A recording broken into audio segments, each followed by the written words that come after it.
പാലക്കാട് മണ്ണാർക്കാട് തത്തേങ്ങലം കല്ലൻപാറയിൽ കുടുങ്ങിയ 3 പേരെയും രക്ഷിച്ചു. തച്ചനാട്ടുകര സ്വദേശികളായ ഷമീൽ, ഇർഫാൻ, മുർഷിദ് എന്നിവരെയാണ് താഴെ ഇറക്കിയത്.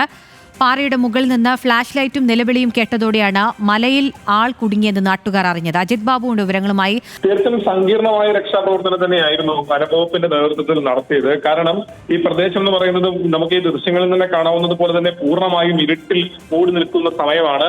ഈ ഫ്ലാഷ് ലൈറ്റുകളും ഇത്തരത്തിൽ കൂക്കിവിളികളും മാത്രമാണ് കേൾക്കാൻ കഴിയുന്ന സാഹചര്യം ഉണ്ടായിരുന്നത്.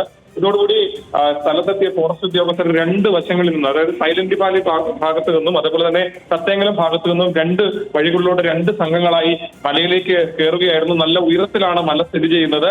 ഇത്തരത്തിൽ കല്ലൻപാറ എന്ന് പറയുന്ന ഈ പ്രദേശത്തേക്ക് രാത്രിയിൽ ഇവർ എങ്ങനെയാണ് ഇത്തരത്തിൽ അവിടെ എത്തിപ്പെട്ടത്, കുടുങ്ങിയത് എന്നുള്ള കാര്യങ്ങളെല്ലാം ഇവരോട് ഇപ്പോൾ ചോദിച്ചറിയുകയാണ്. കാരണം ആ പ്രദേശത്തേക്ക് എത്തിയതിനു ശേഷം ഇവർക്ക് തിരിച്ചിറങ്ങാൻ ഇരുട്ട് കൂടിയതോടുകൂടി വഴി മനസ്സിലാകാത്ത രീതിയിലുള്ള സാഹചര്യങ്ങളാണ് ഉണ്ടായത്. ഇതോടുകൂടി അപകടത്തിൽപ്പെട്ട ഇവർ കൂകി വിളിക്കുകയും ഫ്ലാഷ് ലൈറ്റ് ഉൾപ്പെടെ ഓൺ ചെയ്യുകയും ചെയ്യുന്ന സാഹചര്യമായിരുന്നു. പിന്നീട് രാത്രി നാട്ടുകാരും അതുപോലെ തന്നെ ഫോറസ്റ്റ് ഉദ്യോഗസ്ഥരും നടത്തിയ തെരച്ചിലാണ് ഇവരെ 3 പേരെയും താഴെ ഇറക്കാൻ കഴിഞ്ഞത്. പാലക്കാട് മണ്ണാർക്കാടാണ് സംഭവം. അജിത് ബാബുവാണ് വിവരങ്ങൾ നൽകിയത്.